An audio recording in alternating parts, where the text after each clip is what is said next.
ang ubo. And I myself has been heartbroken for itong nakaraan dahil nga sa pagkawala ni pagpatay kay Charlie Kirk. I've been following him for a very long time. Si Charlie, si Pastor Cliff, yan, yung mga yan. They're my heroes. They're my heroes actually sa aking pag-aaral because they've been a great help kung paano yung ginagawa nila in universities and how they do it. Pero actually may problema nga po ako kasi hindi ako marunong mag-process ng kalungkutan. At alam niyo ni Ate Faith niyo pagka nalulungkot ako, hindi ako nakakaiyak. Naalala niyo na wala si Tata, hindi ako umiyak kahit isang beses. Nag-aano siya, nagma-manifest siya sa akin physically. Sumasakit ang ko, dibdib ko, sumasakit ang ulo ko, ganun. Hindi ako marunong mag-process. And I've been processing yung nangyari for 2 days actually. And nakakalungkot pero we have to be ready. Actually, yung mga sinabi nila kanina, it is great encouragement para sa atin. Kasi you have to know that the Lord, our Lord, Jesus Christ Himself has been killed because of sa mga bagay na sinasabi niya. The apostles themselves have been all killed. They've been crucified, merong sinaksak, merong pinugutan because of the message that they bring. And alam niyo po ang mas nakakapagtaka pagka walang gustong pumatay sa'yo. Yan po yung katotohanan ng Christian community. Dahil yung Panginoon natin, yung mga una niyang tagasunod, at yung mga tao na totoong sumunod sa Kanya in the span of 2,000 years, lahat yun gustong patayin ng mga tao. Kaya kung ang mensahe mo, walang nagagalit sa'yo, mas magtaka ka. Kasi baka mali yung dala-dala mong mensahe. Amen? Yan po yung katotohanan And it is an awakening for us na kailangan natin makita ano ba yung mensaheng dala-dala natin. And actually, in our Kingdom Reality series, week number 5, napakaganda po ng topic natin dahil makikita natin ulit yung tension kung paano si Jesus makipagsagutan. At ang topic po natin ngayong umaga is the sign of Jonah. The sign of Jonah. Okay po, nandito po tayo sa Matthew chapter 12, verses 38 hanggang 45. Magbabasa po ako sa ESV. Okay po, sundan nyo na lamang po ako. Matthew chapter 12, verses 38 to 45. Then, some of the Pharisees and teachers of the law said to him, "Teacher, we want to see a sign from you." He answered, "A wicked and adulterous generation asks for a sign, but none will be given it except the sign of the prophet Jonah. For as Jonah was 3 days and 3 nights in the belly of a huge fish, so the Son of Man will be 3 days and 3 nights in the heart of the earth. The men of Nineveh will stand up at the judgment with this generation and condemn it, for they repented in the preaching of Jonah, and now something greater than Jonah is here. The queen of the south will rise at the judgment with this generation and condemn it, for she came from the ends of the earth to listen to Solomon's wisdom, and now something greater than Solomon is here. When an impure spirit comes out of a person, it goes through arid places seeking rest and does not find it. Then it says, I will return to the house I left. When it arrives, it finds the house unoccupied, swept clean, and put in order. Then it goes and takes with it 7 other spirits, more wicked than itself, and they go in and live there, and the final condition of that person is worse than the first. That is how it will be with this wicked generation. Manalangin po tayo. Panginoon, aming Ama, samahan mo po kami ngayong umagang ito. May every word be heard. Hindi lamang, Panginoon, ng mga tenga namin, kundi ng aming mga puso. May every word be etched in our spirits. Ngayong umagang ito, O Diyos, at mangusap ka po sa bawat isa. Not just in this, Panginoon, kung hindi sa diretsyong pangungusap ng iyong banal na Espiritu. Sa pangalan ni Jesus. Amen. You know, we live in a culture, ngayon, sa panahon natin ngayon, drowning in information, in entertainment, in opinions. Pag binuksan mo yung cellphone mo, actually nga, the summary of human knowledge is already in the palm of your hands. Nasa internet na po natin. Hindi katulad dati na kapag meron kang, katulad sa amin dati, umabot sa mga unang panahon pa, mga sinaunang tao, pag meron kaming gustong malaman, kailangan namin Talagang halukhukin talaga yung library. I was a library person when I was in high school. Elementary kasi hindi available sa amin yung library. Nung nung naka-experience ako ng library, I was always there. Lagi ako nandun. And then, nagsisimula na rin noon yung internet age. Isa ako sa mga pinakaunang nakadiscover kung paano magkaroon ng libreng internet sa cellphone, na keypad. Kaya, medyo mas lamang ako sa kanila dati. And then, I just realized right now, alam nyo, the summary of all the human knowledge is already in the palm of our hands. Hindi mo na kailangan pumunta kung saan-saan. Hindi katulad dati, pag meron kang kailangan topic, halimbawa, kailangan mo ng topic sa soteriology, talagang maghahanap ka ng libro about that, o magkailangan mo ng topic about Greek language, mag-iikot ka kung saan ka makakita ng libro ng Greek. Pero ngayon, pag binuksan mo yung internet mo, pag binuksan mo yung Google, o kahit si ChatGPT, tatanungin mo about that, kasagutin ka niya ng maayos. Nung Google age, talagang i-google mo pa, hanapin mo pa, yung Google, talaga yun, isa-isahin mo yun. Pero ngayon, pag chinat-GPT mo, sagutin ka na din niya, pero huwag kayo masyado mag-rely sa AI, okay? Baka mamaya, iba na pala yung binabasa ninyo. Pero you have to know that lunod na tayo sa ganitong bagay. And most people, ito po yung nakakalungkot karamihan ng mga tao in this age is being led into lies. Naniniwala sila sa mga kasinungalingan because of all the opinions that they hear online. Tama? Minsan may mga maririnig tayo na, minsan kahit nga motivational noong nakaraan, may nakita akong friend ko sa Facebook na mahilig siya magbuhat. Nag-post siya ng gospel na hindi namang gospel.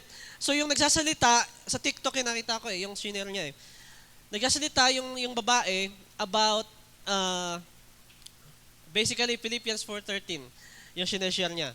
Yung I can do all things through verse taken out of context. So, basically yung sineshare, ang sasabi niya, i-manifest mo, ganito yung mangyayari sa buhay mo, i-claim mo yung ganito. Pero when you look at the gospel, hindi ganun yung sinasabi. But they were using the gospel to twist it, at nakakalungkot, maraming tao naniniwala sa mga ganitong bagay. Kaya nga po, in this last age, sa huling panahon po ngayon, sabi kanina ni Kuya Alan, malapit nang dumating ang Panginoon. Yes, we've been waiting for our Lord to come back. Kailangan po natin maging matalino sa pag-aaral ng salita ng Diyos. Okay po? Kasi, si Charlie Kirk was killed because he was speaking the truth. At alam niyo po, yung nakakalungkot, pinatay siya, hindi lang dahil nagsinasabi niya yung katotohanan, dahil hindi matanggap ng mga tao yung katotohanan na sinasabi niya. The same thing with Jesus, the same thing with the apostles, the same thing with the history of Christianity itself. Dahil hindi matanggap ng mga tao yung katotohanan, Christians are being killed. Not just Charlie, but all around the world, Christians are being killed. Kaya po sabi ko sa inyo kanina, pag-isipan po natin mabuti kung ano yung mensahe natin. Kasi kung hindi po na-challenge ang kasalanan, hindi na-challenge yung mga bagay na mali sa ating community, sa ating kultura, baka mali pong mensahe ang dala-dala natin. Because the message that Jesus brings is supposed to challenge sin and supposed to set us free from that sin. At ngayon po, in this passage, kung babalik tayo dito sa passage na to, with all knowledge na meron po tayo sa mundong ito, ang lagi pong sigaw ng mundong ito is prove it to me. Hindi po ba? Prove it to me, show me a sign, and convince me. Ito po yung tatlong laging sinasabi sa atin. And kung titingnan po natin in Matthew chapter 12, ito rin po yung demand ng mga Pariseyo kay Jesus. Naalala niyo po yung mga pinag-usapan natin nakaraan. Sa mga bago pa lang po dito, pwede niyo nang balikan sa ating YouTube channel yung mga topics natin nakaraan. Pero kung titingnan natin, hindi lang ngayon nag-usap si Jesus itong mga Pariseyo. Yung kabuuan ng chapter 12, magkaharap na sila. Tama? Hindi lamang basta sinasagot sila ni Jesus, may pinagaling si Jesus sa harapan nila mismo. Hindi isang tao lang. Kung hindi, sumunod lahat yung palabas yung mga tao, pinagaling lahat ni Jesus. And then at Matthew chapter 12, verse 38, they have the audacity to ask Jesus for a sign. Nakikita niyo ba yung nangyayari sa passage na to? In verse 38, they have the audacity, Lord, bigyan mo kami ng sign. Pinagaling ni Jesus sa harapan nila yung lalaki na tuyo yung kamay. Tama? And then everyone Sumunod sila kay Jesus, lahat ng may sakit, lahat ng may sinasapian ng demonyo. Hindi ko alam kung ilan yung pilay doon, kung ilan, hindi na sinabi, pero lahat yun pinagaling ni Jesus. And then, pagdating sa 38, tingnan nyo yung sabi nila kay Jesus, show us a sign. And don't miss this, kasi hindi naman talaga nila gusto ng sign. Hindi nila gusto ng katotohanan. Alam nyo, hindi ito innocent curiosity lamang. In Matthew chapter 12, there's a tension boiling over. Kasi, unang-una, nung nakaraan, inaccuse nila sa Jesus na binebreak ni Jesus yung Sabbath. Tama? Yung mga kasama niya kumakain. Di ba? Tama? They breaking the Sabbath. Pangalawa, they plotted na patayin si Jesus. Tingnan nyo, gusto na nilang patayin si Jesus at this time. Kasi pinagaling ni Jesus yung lalaking tuyo yung kamay in Sabbath day. And then, ni-slander nila si Jesus na nagpapagaling si Jesus sa kapangyarihan ni Beelzebul, ni Satan himself. Tama? They've been accusing Jesus of these things. And hindi ebidensya ang kailangan nila. Okay po? Yung mga kausap ni Jesus at this time, these Pharisees, it is not evidence that they need. Ang kailangan po nila, okay, ay hindi ebidensya. Dahil kung ebidensya ang kailangan nila, dapat matagal na silang naniwala because Jesus have proved these things over and over again sa harap mismo ng mga mata nila. And then they still say, Teacher, give us a sign. This is pure 100% ignorance and 100% rebellion sa harapan ng Diyos. Ang nakakatawa po kay Jesus, ito po yung kailangan nating tularan eh. This is what Jesus brought. This is what the apostles bring, the disciples have. And Charlie Kirk, kung bakit siya namatay, it is because si Jesus at this time, gusto na nilang patayin si Jesus. Okay? Tandaan niyo. Hindi kumurap si Jesus, hindi siya nakipag-negotiate sa kanila, hindi siya nag-sugarcoat ng mga salita niya. Alam niyo, ang una niya pong sinabi, balikan natin. A wicked and adulterous generation ask for a sign. Harap-harapan, gusto na nilang patayin si Jesus tapos si Jesus, hindi siya kumalma. Okay? Hindi kumalma si Jesus. Sabi niya, a wicked and adulterous generation ask for a sign. And this is the same generation that we have. Kaya po, grabe itong generation na to eh. Like, you show them the proof, you point them to the evidence, and people will still not believe that there is a God, or people will still not believe in the values of the Bible. And Jesus says, evil and adulterous, wicked, adulterous generation. Hindi po nagsalita si Jesus ng safe. He did not say safe words, hindi politically correct words, hindi meek motivational speaker, kung hindi ang kaharap po nila at this time ay isang hari who confronts hypocrisy, who unmasks unbelief, and someone who dares to counter their culture kahit na ipako pa nila siya sa krus. And Jesus was crucified eventually, yes. But He won over death and grave para tayo ay mabuhay. Okay po, kaya kung nagno-notes po kayo, pasok tayo number 1. Medyo dala-dalatso na po natin ito. Number 1, a sign-seeking heart is a symptom of unbelief. A sign-seeking heart is a symptom of unbelief.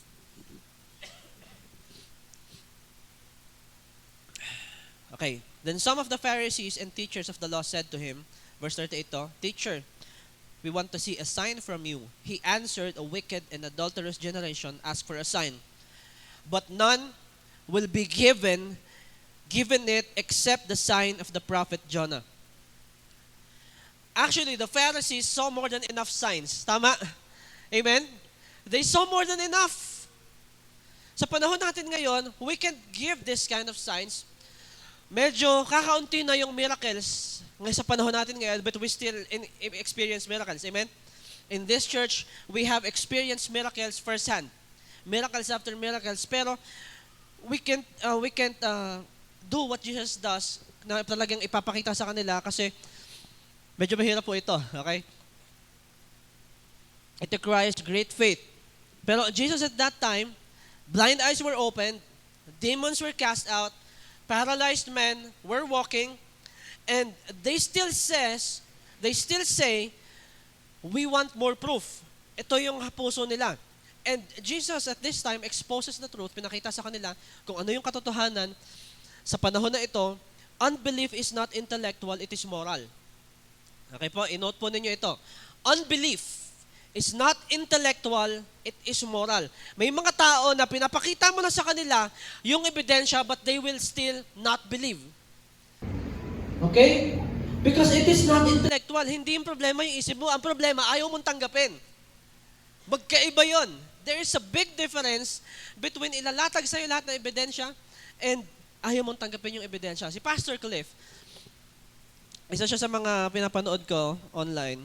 He is also debating people about Christianity, and ang galing ng evidence niya about the existence of God.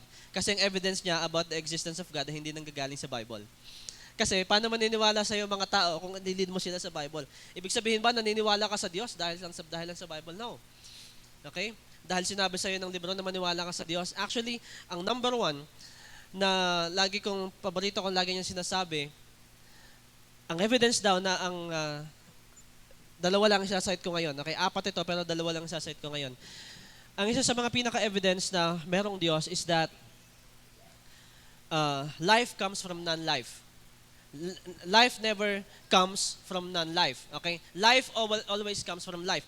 Nakita na ba kayo ng drums na nanganak ng kambing? Saan galing ang kambing? Sa kambing din, hindi ba tama? Kaya nga meron tayong, ito yung gusto kong pagdebatehin ninyo, yung kung anong nauna, yung manok ba, yung itlog. Pero if you see it, yung itlog, buhay pa din yun, tama? It will eventually, pag nilimliman nyo yun, eventually magiging sisiw yan. Life always comes from life, never from non-life. Magbigay kayo sa akin ng isang example na merong nagbigay ng buhay galing sa isang bagay na hindi buhay. Kahit mag-isip ka maghapon, you will never find one. Tama? Because life always comes from someone, from something that is alive. Tama? Ibig sabihin, our existence sa mundong ito, we have to come from something that is alive. And that is God Himself. Hindi, sobrang laking faith ng kailangan mo kung maniniwala ka na tayo ay nag-evolve galing sa isda. Na yung mga isda na yun na walang buhay dati sa earth and then eventually, saan galing yung halaman? Saan galing? Okay? Mas malaking faith yung kailangan mo para sa probability.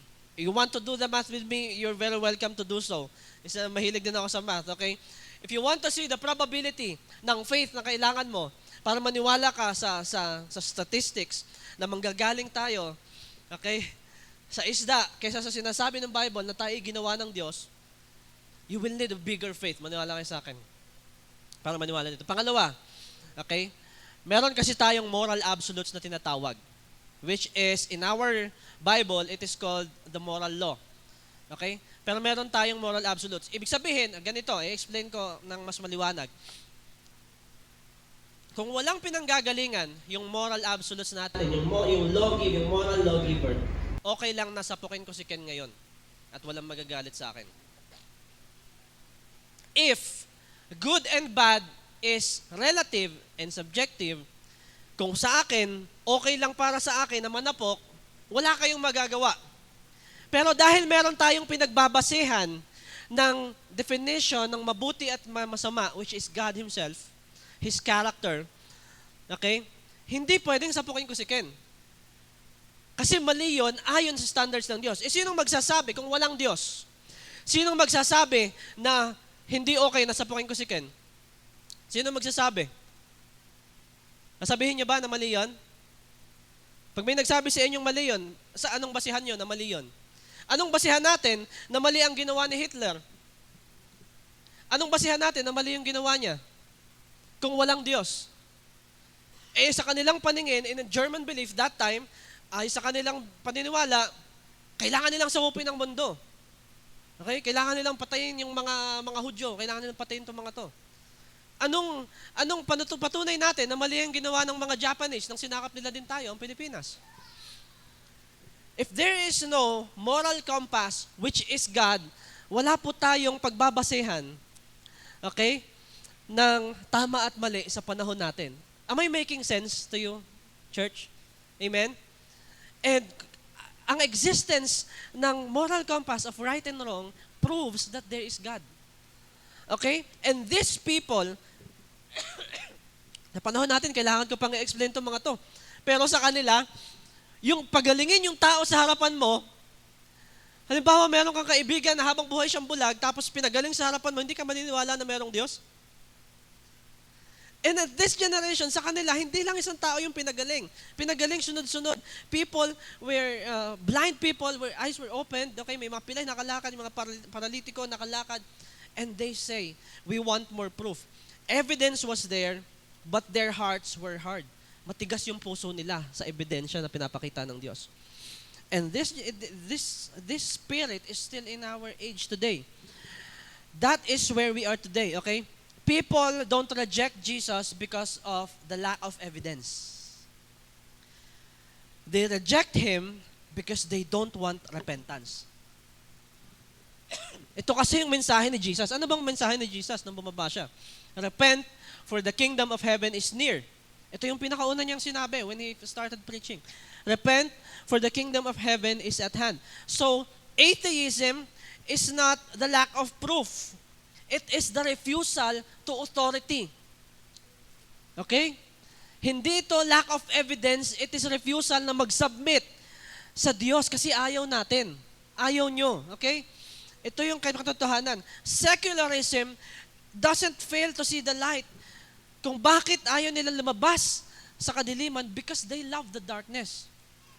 Naiintindihan po ba natin? Our culture isn't desperate for more signs. It is desperate to stay in sin without the guilt. Kung bakit ayaw ng mga tao tanggapin si Jesus, kasi gusto nila yung kasalanan kung saan nasan sila. Ayaw nilang bitawan yon. Naiintindihan po ba natin? Naiintindihan na po natin? Am I making sense?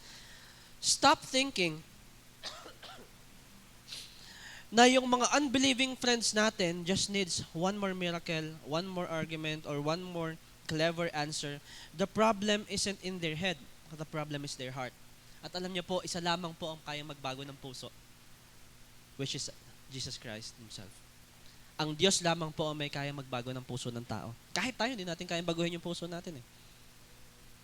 But when we submit to the Lord, kaya po ang tamang reaction, okay, though we stand up for the truth, okay, hindi ko sinasabi na don't stand up, don't create an argument, pero minsan kasi may mga argument, alam niyo kung bakit hindi kayo nananalo sa argument o walang nananalo in these debates, it is because hindi naman problema yung sa isip nila, ang problema yung puso nila. Kaya nga, pastors around the world are calling for us to pray for these people. Kasi we stand up for the truth and we pray for them. Hindi pwedeng natatapos doon. Hindi pwedeng hindi natin sila ipapanalangin. Kasi ang Diyos ang kikilos sa puso nila. And then, we show them, at na po ito, okay? We stand up for the truth, and then, we stand up for the truth, and then we show them. Kailangan ipakita natin sa kanila yung values na iniwan sa atin ng Panginoong Jesus. Okay po? Amen? Kasi hindi nila makikita na mahal sila ng Diyos kung hindi natin sila mamahalin. Kung katulad nila tayo. Okay po? Hindi pwede na ganon. And the cure isn't more signs, it is the gospel. Ang gamot po para sa generation na ito, para matigil itong mga nonsensical na nangyayari sa ating mundo is the gospel itself. Okay? Number 2, the sign of Jonah points to the cross and the resurrection. If you know the story of the prophet Jonah, okay, verse 40, basahin po natin. Dalawa po yung sinight dito ni Jesus na from the Tanakh, okay, from the Old Testament. For Jonah was 3 days and 3 nights in the belly of a huge fish, so the Son of Man will be 3 days and 3 nights in the heart of the earth. Ano po natin to unti-unti. Basahin ka muna. The men of Nineveh will stand up at judgment with this generation and condemn it, for they repented at the preaching of Jonah, and now something greater than Jonah is here. So, ipinoint ni Jesus, ito yung pinopoint na tayo ni Jesus sa tamang daan. Kasi, Jesus says, si Jonah, 3 days and 3 nights sa loob ng isda. Remember, the prophet Jonah Sa mga bago po dito at hindi pa nakakabasa ng story ni Jonah, baka naalala lang natin pag si Jonah kinain ng balyena, yung anumang isda yung kumain sa kanya, hindi ko alam, hindi naman tinukoy yung Bible eh. Sabi lang big fish, maliban natin kung tilapia yun, na kasinlaki ng City Disciples building. Di ba natin alam? Okay? So yung 3 days and 3 nights in the belly of a fish, and then, inutusan kasi ni Yahweh, si Jonah, na pumunta sa Nineveh at mag-preach doon ng repentance. Kasi pag hindi sila nagsisi sa kasalanan nila, tutupukin sila ng Diyos. Ibig sabihin, ganun na yung kasalanan sa Nineveh. Nineveh at their time is one of the most advanced civilizations. Malaking syudad ang Nineveh. Okay, hindi po ito basta tribo lamang. This is an advanced civilization. Malalaki yung pader nila, magaganda yung mga building nila. Pinapupunta doon si Jonah ni Yahweh para mag-preach ng repentance. Magsisi kayo or okay. Ayaw ni Jonah. Ang ginawa ni Jonah, okay po, tumakbo siya. Okay? Summary lang to. Umalis si Jonah. Ayoko dyan. Pupunta pa ako sa mga nene. Bahala silang mamatay. Diba? Parang gano'n na rin sinabi niya. So, basically, sa pagtakbo ni Jonah, kinain siya ng malaking isda sa kanyang travel, and then ibinalik siya ng Lord hanggang sa pumunta na rin siya doon. Ginawa niya rin, di ba? Paikot-ikot pa siya, gagawin din pala naman niya. Pag-preach niya ng repentance, nung pinreach niya yung sinabi ng Diyos sa Nineveh, nagsisi po ang Nineveh. Nagsisi ang Nineveh sa mensahe ni Jonah. Half-hearted preaching of repentance sa kanila, nagsisi sila. Hindi si Jonah nagpagaling ng may sakit, hindi si Jonah nagpakain ng 5,000, wala siyang ginawang sign. Maliban sa kinain siya ng isda. Nauntindihan niyo pa ba yung nangyayari? Pagbalik niya, nag-preach siya, nag-repent yung mga tao. Yun sinasabi ni Jesus. The men of Nineveh will stand up at judgment with this generation and condemn it. Sabi ni Jesus, on judgment day, tatayo yung mga tao from Nineveh and they will condemn this generation. Bakit? Nagsisi sila dun sa preaching ni Jonah. And now, sabi ni Jesus, something greater than Jonah is here. That is He Himself, Jesus Christ Himself, the Son of God. At hindi lang siya basta nag-preach ng repentance, nagbigay siya ng sobrang daming patunay na siya ang anak ng Diyos. At siya ang tagapagligtas na hinihintay ng bayan ng Israel. Pero hindi nagre-repent ang generation na to. Kaya sabi niya, the men of Nineveh will condemn. Jesus again cited one more, the queen of the south, verse 42, will rise at judgment with this generation and condemn it, for she came from the ends of the earth to listen to Solomon's wisdom. And now, something greater than Solomon is here. The queen of the south, okay? Yung panahon po ni King Solomon is one of the most peaceful era on this planet. To the point na yung mga tao pumupunta doon para makinig ng wisdom ni King Solomon. He was the wisest man who ever lived except for Jesus. Okay? Wisest man who ever lived. And then ang kasunod na, ang mas nakakalamang sa kanya, sabi ni Jesus, something greater than Solomon is here, which is Jesus Christ Himself. Ngayon, kung itong queen na ito ay nag-travel ng pagkalayo-layo para makinig kay King Solomon, and then Jesus is here, Jesus was here 2,000 years ago, preaching and teaching, and then these people will still not listen to the wisdom na nanggagaling sa bibig ni Jesus. Ang sabi ni Jesus, the queen of the south will arise at judgment day and condemn this generation. Naiintindihan niyo po yung sinasabi ni Jesus? At katulad po ng si Jonah ay 3 days and 3 nights sa loob ng isda, Jesus Christ Himself was 3 days and 3 nights in the heart of the earth nung siya ay namatay at muling nabuhay. But He came out alive. And Jesus rose again. Jesus ascended into heaven and we are waiting for Him to come back. At babalik po ang Panginoong Jesus. Kaya po kailangan natin maging handa. Ito po yung sign of Jonah na nasa topic natin ngayong umagang ito. Jesus, 2,000 years ago,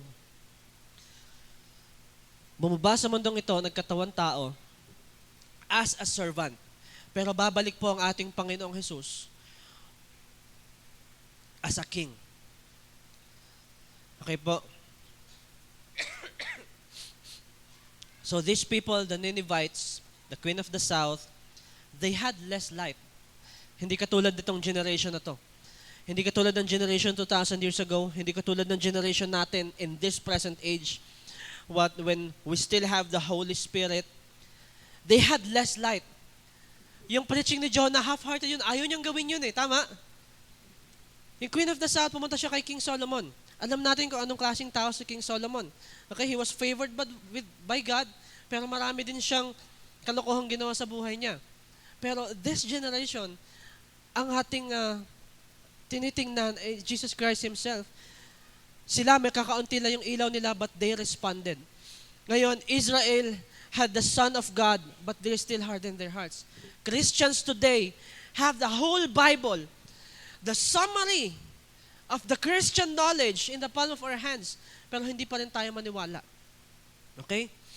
Our generation has more access to the truth than any generation in history. Meron tayong Bible apps, meron tayong mga live stream sermons, marami tayong mapapanood na podcast, marami tayong libraries, nandito yung study ng apologetics. Okay, kung hindi nyo po alam yun, ihanapan nyo mamaya, papasok dyan yung ating mga communicators pagdating ng panahon. Apologetics, nandyan po apologetics. And then, nandyan po ang history itself that we have, the Church Hills history. Yet, our culture mocks Jesus while celebrating drag queens, celebrating abortion on demand, and celebrating mutilation of little children in the name of identity. Come on, this generation is very wicked. At mananagot ang generation na ito on Judgment Day if they still don't believe in Jesus Christ our Lord. Kaya po tayo, ang trabaho naman po natin is to stand up for the truth. If Nineveh will rise up and condemn Israel, what will they say to us in this generation? Na lahat ng katotohanan, isi-search mo na nga lang sa internet if you want to know the truth. If you want to know the truth, you can just open your Bible. You can go to BibleGateway.com. You can go to the Bible Hub. Okay? If you want to know the truth, pwede natin ito makita kahit saan. What will they say to this generation? The resurrection is not one sign among many. It is the sign. Ito po yung sign, the sign of Jonah. If Christ rose, then He is King. Okay? Kung si Jesus Christ ay totoong bumangon mula sa kamatayan and He was resurrected, pinapatunayan nito na siya ay Diyos at siya ay hari ng mga hari. Amen?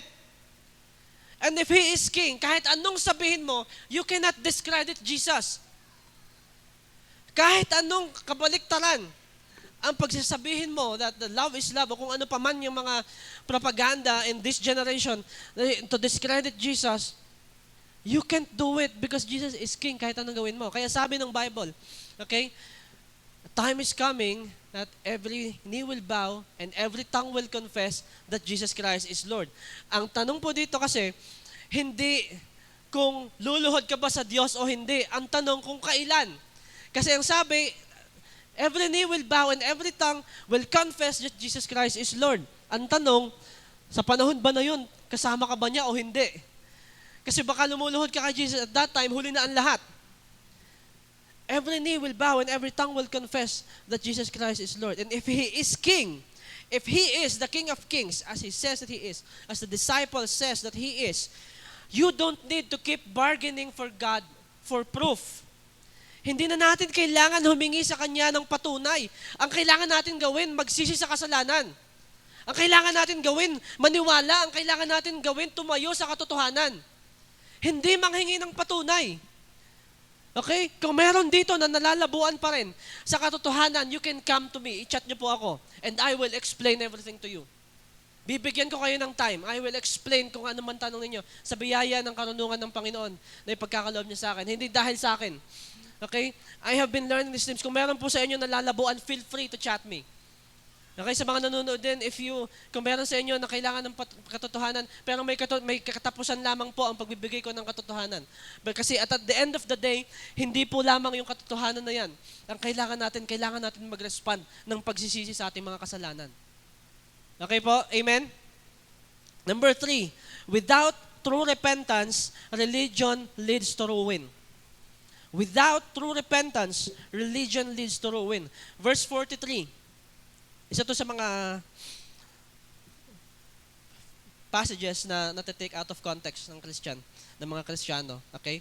When a person, it goes through arid places and seeking rest and does not find it. Then it says, I will return to the house I left. When it arrives, it finds the house unoccupied, swept clean, and put in order. Then it goes and takes with it 7 other spirits, more wicked than itself, and they go in and live there, and the final condition of that person is worse than the first.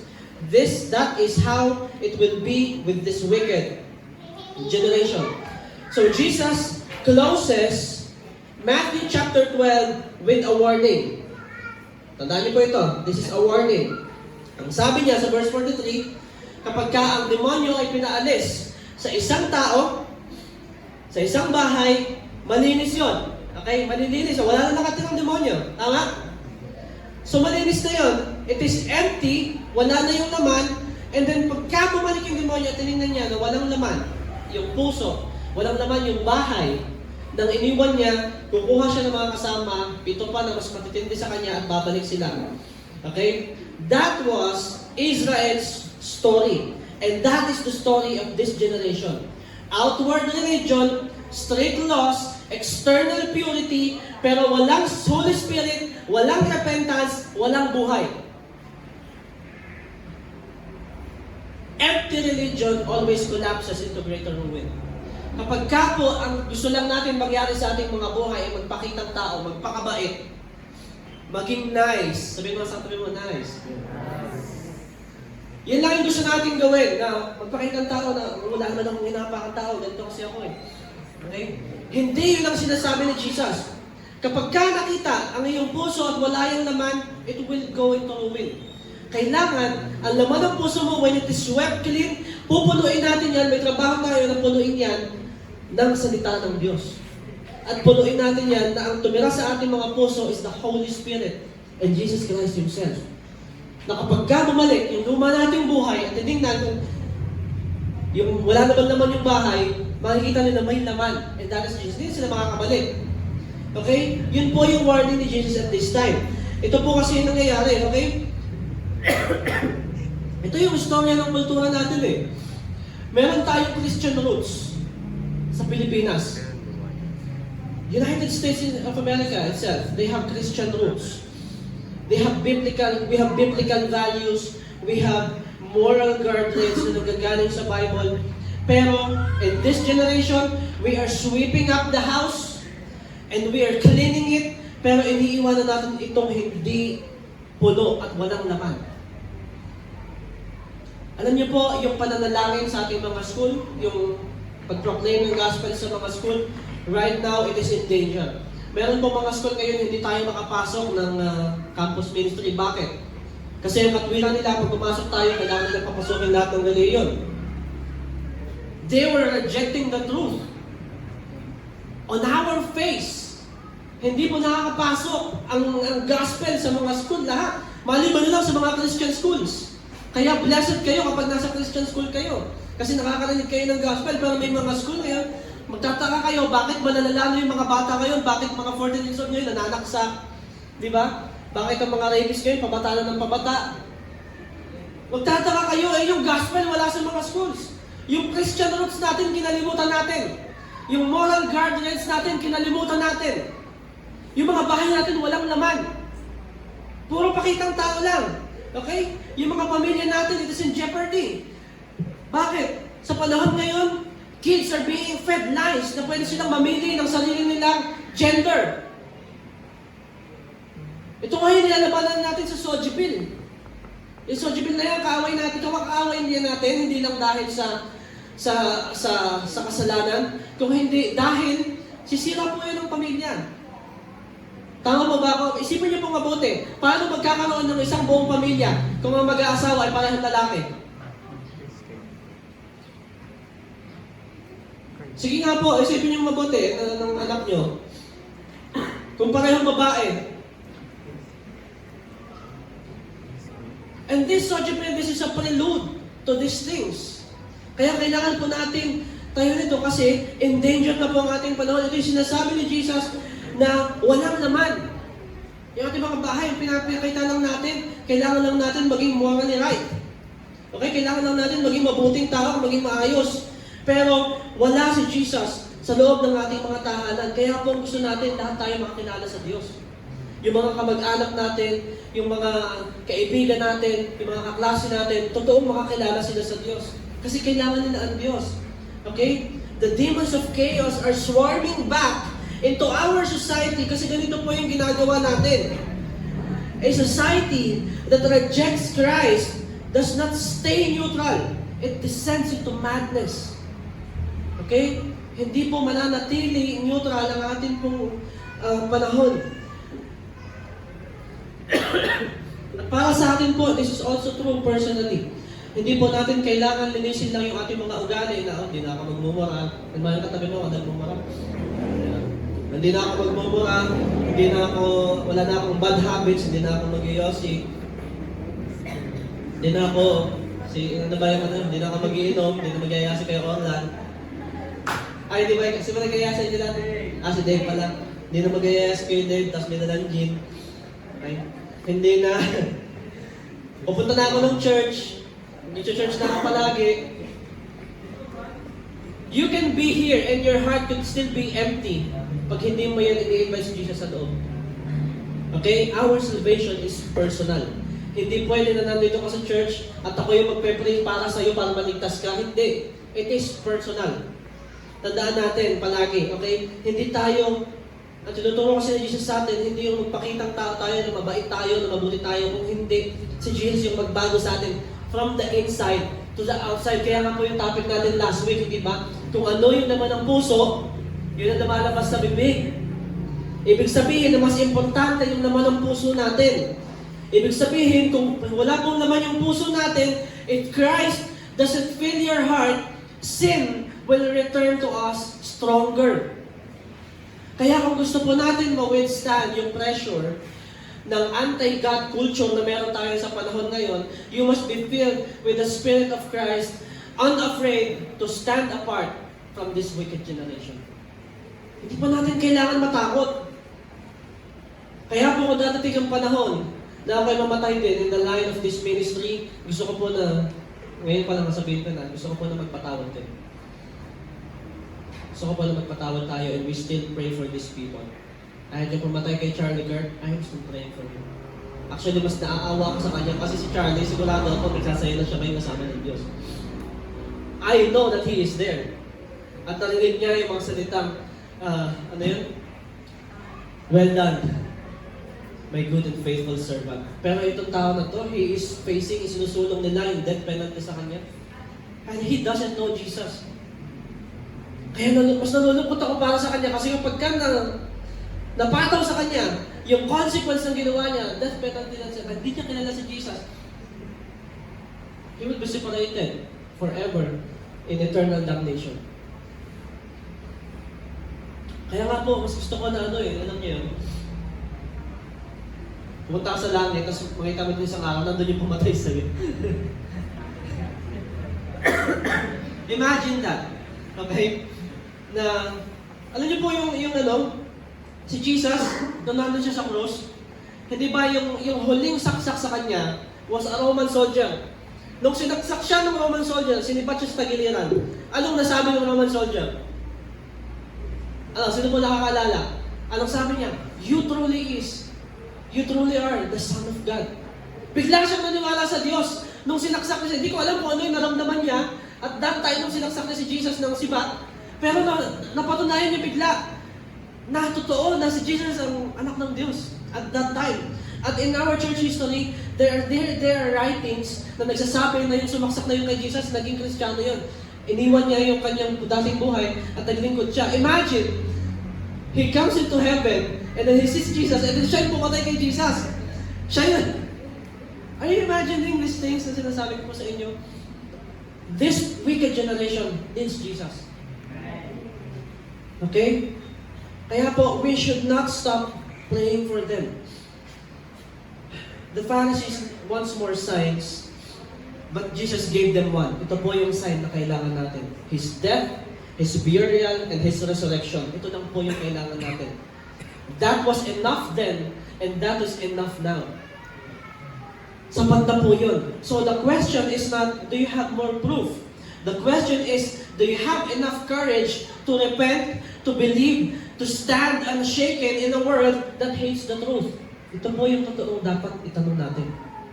Because Jesus gave us more than enough proof para maniwala na siya ay anak ng Diyos at siya ang tagapagligtas na hinihintay po ng mundong ito. Remember, Nineveh repented, the queen sought wisdom, pero paano naman tayo? Paano naman ang generation na to?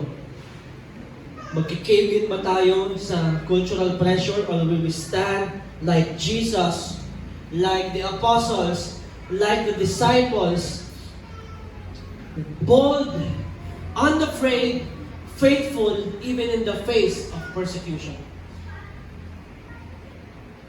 See the disciples, church, hindi po ito yung panahon para sa mga Kristiyanong duwag. This is not the time for Christians who are afraid to stand up for the truth. This is the time for courage.